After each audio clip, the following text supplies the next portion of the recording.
Hello developer, আসসালামু আলাইকুম। শুভেচ্ছা জানাচ্ছি আমি নীরব।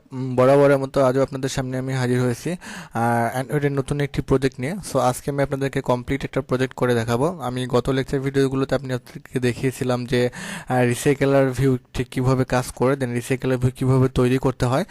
সো আজকে দেখতেই পাচ্ছেন আমি আপনাদেরকে দেখানোর জন্য অলরেডি একটা প্রজেক্ট ক্রিয়েট করে নিছি এবং সেখানে আমি আমার পুরো কোডিংটা কমপ্লিট করছি। সো আপনারা যদি শুধুমাত্র স্পেসিফিক একটা জিনিস শিখেন, তাহলে অর্থাৎ যদি আপনি রিসাইকেলার ভিউ শিখেন তাহলে আপনি অ্যান্ড্রয়েডের হিউজ পরিমাণ কাজ করতে পারবেন। আমার এটা হচ্ছে যে একটা রিসাইকেলার ভিউ প্রজেক্ট, অর্থাৎ আপনি যদি একটা সাপোজ আমি ধরে নিচ্ছি যে আপনি একটা মোবাইল, অর্থাৎ মোবাইলের ইনফরমেশনগুলো, মোবাইলের প্রাইসগুলো, ডিটেলসগুলো দেখানোর জন্য আপনি একটা অ্যাপ তৈরি করবেন। সো এটা শুধুমাত্র আপনি রিসাইকেলার ভিউ কমপ্লিট করে ফেলতে পারবেন। দেখতেই পাচ্ছেন এটা আমার রিসাইকেলার ভিউ প্রজেক্ট। এটা শুধুমাত্র আমি রিসাইকেলার ভিউ দিয়ে করছি।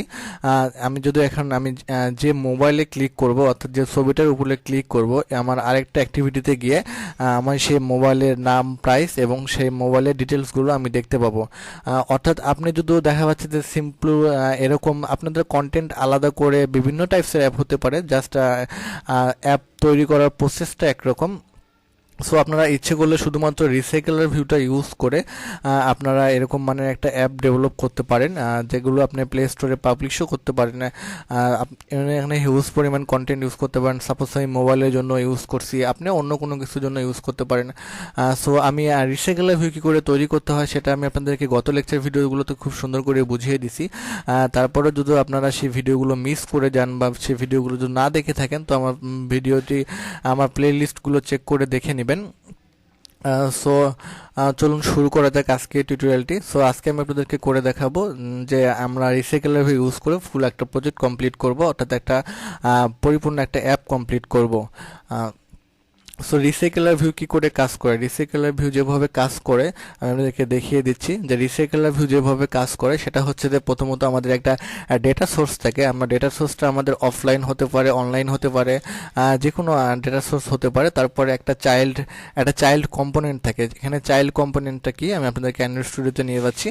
এখানে চাইল্ড কম্পোনেন্ট হচ্ছে যে আমার যে এখানে যে আপনারা ভিউগুলো দেখতে পাচ্ছেন, এখানে যে ভিউগুলো দেখতে পাচ্ছেন এই ভিউগুলো তো মূলত হচ্ছে চাইল্ড কম্পোনেন্ট। এই চাইল্ড কম্পোনেন্টগুলোকে আমাদের হচ্ছে যে রিসাইকেলার ভিউ যে অ্যাডাপ্টার থাকে, সেই অ্যাডাপ্টারটা ভিউ হোল্ডারের মধ্যে নিয়ে আমাদের যে প্যারেন্ট কম্পোনেন্ট, অর্থাৎ আমরা মেইন অ্যাক্টিভিটি যেটা বলে থাকি সেটা, অর্থাৎ আমরা রিসাইকেলার ভিউটা যেখানে ইউজ করবেন সেটাকে বলা হয়ে থাকে হচ্ছে যে প্যারেন্ট কম্পোনেন্ট।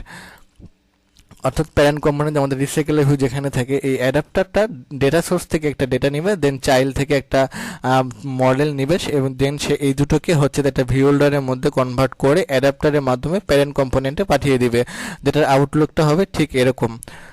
সো চলুন কথা না বেরে আমি নতুন একটা প্রজেক্ট ক্রিয়েট করে নিচ্ছি। আমি এখানে মোবাইল দিয়ে দেখিয়ে দিচ্ছি, আপনারা আপনাদের ইচ্ছা মতো কন্টেন্ট ইউজ করতে পারেন। সো আমি চলে যাচ্ছি ফাইলে। আপনাদেরকে শুরু থেকে আবার সম্পূর্ণটা করে দেখানোর চেষ্টা করব এবং টোটালি বোঝানোর চেষ্টা করব যে আসলে কোনটা কিভাবে কাজ করতেছে। আপনি শুধুমাত্র রিসাইকেলার ভিউ ইউজ করে অনেক টাইপসের অ্যাপ তৈরি করতে পারেন। এমটি অ্যাক্টিভিটি নিব, নেক্সট করে দেব, আমরা নাম দিয়ে দিচ্ছি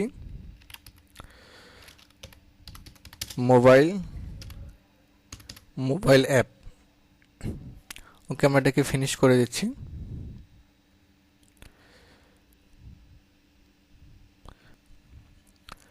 প্রজেক্ট বিল হচ্ছে। তো প্রথমে আমরা কি করব, প্রথমে একটা চাইল্ড মডেল তৈরি করব, যে মডেলের মধ্যে আমরা আমাদের অ্যাপের অর্থাৎ রিসাইকেলার আউটলুকটা কীরকম হবে সেটা আমরা আমাদের মডেলে ডিজাইন করব।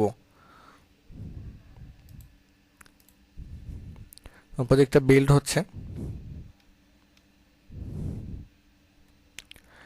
বিল্ড কমপ্লিট হয়ে গেছে।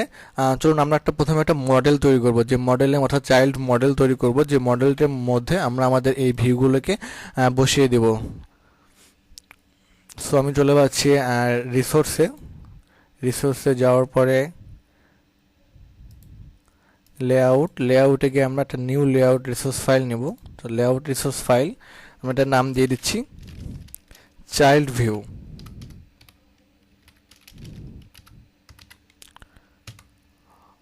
Okay fine. এর আগে আমাদের রিসাইকেলার ভিউ এবং পিকচার নিয়ে যখন কাজ করব তখন আমাদের 2 থেকে 3টা লাইব্রেরির প্রয়োজন হবে। আমরা লাইব্রেরিগুলো সেই আগের প্রজেক্ট থেকে কপি করে নিয়ে আসতেছি। আপনি এখানে ইমেজগুলোকে ক্যাচ করার জন্য আপনি এখানে গ্লাইড লাইব্রেরি ইউজ করতে পারেন, দেন পিকাসো লাইব্রেরি ইউজ করতে পারেন। আমি এখানে পিকাসো ইউজ করতেছি। সো আমরা এখান থেকে লাইব্রেরি 2-3টা কপি করে নিচ্ছি। আপনারা এই লাইব্রেরিগুলো গুগলে সার্চ দিয়েও নিয়ে নিতে পারেন, আর তাছাড়া আমার এখান থেকে দেখে দেখে টাইপ করতে পারেন। সো মোটামুটি মানে একটা অ্যাপ ডেভেলপ করতে গেলে আপনাকে যে হিউজ পরিমাণ শিখতে হবে বিষয়টা এরকম না। আপনি একটা দুইটা বিষয় সম্পর্কে খুব ভালোভাবে আয়ত্ত করতে পারলে আশা করি আপনারা মোটামুটি মানে একটা অ্যাপস তৈরি করতে পারবেন। সো আমি এখানে লাইব্রেরি দুটো দিয়ে দিচ্ছি।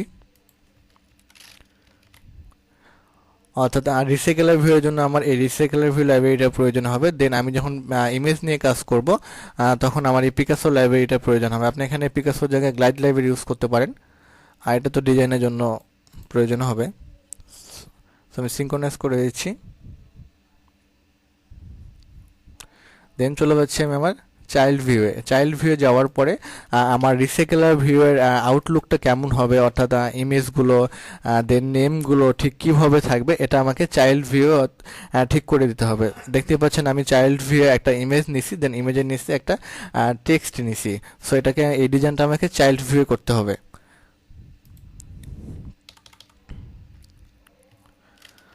সো প্রথমে আমি একটা ইমেজ নিচ্ছি।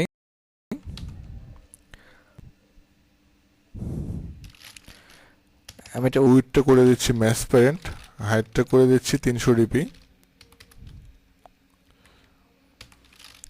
ওকে ফাইন, আমরা একটা আইডি দিয়ে দেব, দিলাম চাইল্ড ইমেজ আইডি।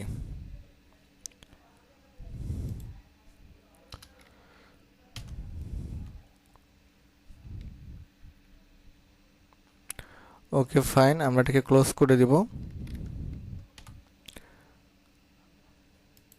আমরা সোর্স হিসেবে একটা যে কোনো একটা কালারকে ইমপ্লিমেন্ট করে দিচ্ছি যাতে বুঝতে পারে এটা আমাদের ইমেজ ভিউ।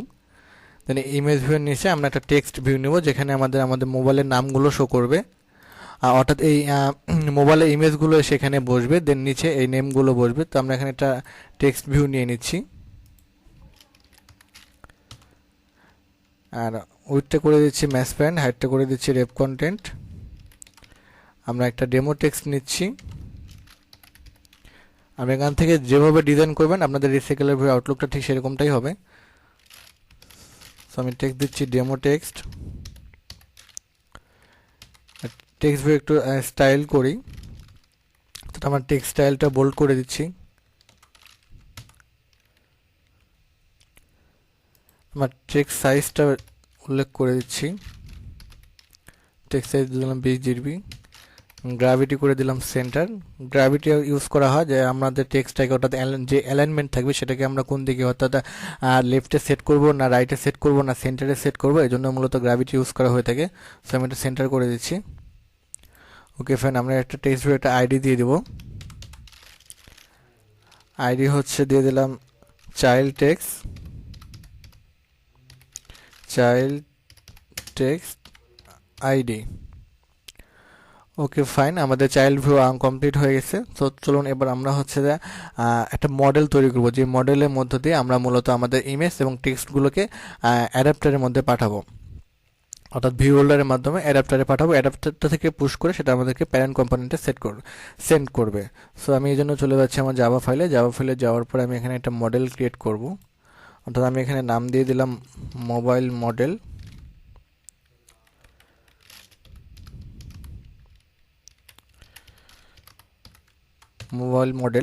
ওকে, এবার এই মোবাইল মডেলের মধ্যে কি যাবে, এই মোবাইল মডেলের মধ্যে যাবে হচ্ছে যে আমার ইমেজটা যাবে, দেন আর টেক্সটটা যাবে। এই দুটো জিনিস হচ্ছে যে আমার রিসাইকেলের ভিউয়ের জন্য যে আমার যে ক্লাস তৈরি করতে হয়, যে মডেল ক্লাস তৈরি করতে হয়, এটাই মূলত হচ্ছে যে আমার মডেল ক্লাসটা।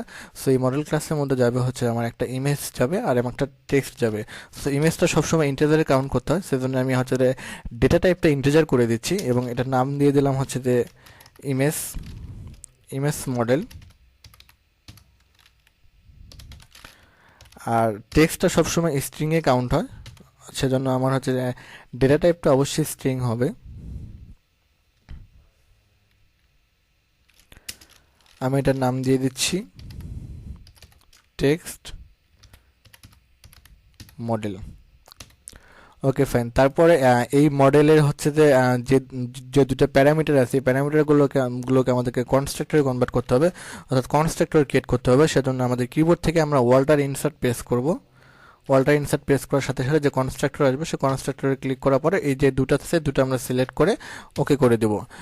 বাট কনস্ট্রাক্টর সিলেক্ট করা হয়ে গেল। এখন হচ্ছে যে আমাদের এটার জন্য গেটার এবং সেটার, অর্থাৎ আমরা যখন গেটার এবং সেটার মেথড কেন ইউজ করি, গেটার এবং সেটার মেথড ইউজ করে যে আমরা যখন এই মডেলটাকে ইউজ করে বাইরে থেকে কোনো ডেটা সেট করব সেজন্য আমাদেরকে গেটার প্রয়োজন হবে। দেন আমরা যদি চাই যে আমাদের অ্যাপ থেকে আমরা হচ্ছে যে ডেটাগুলোকে সার্ভারে সেন্ড করব সেজন্য আমাদের সেটার মেথডটার প্রয়োজন হবে।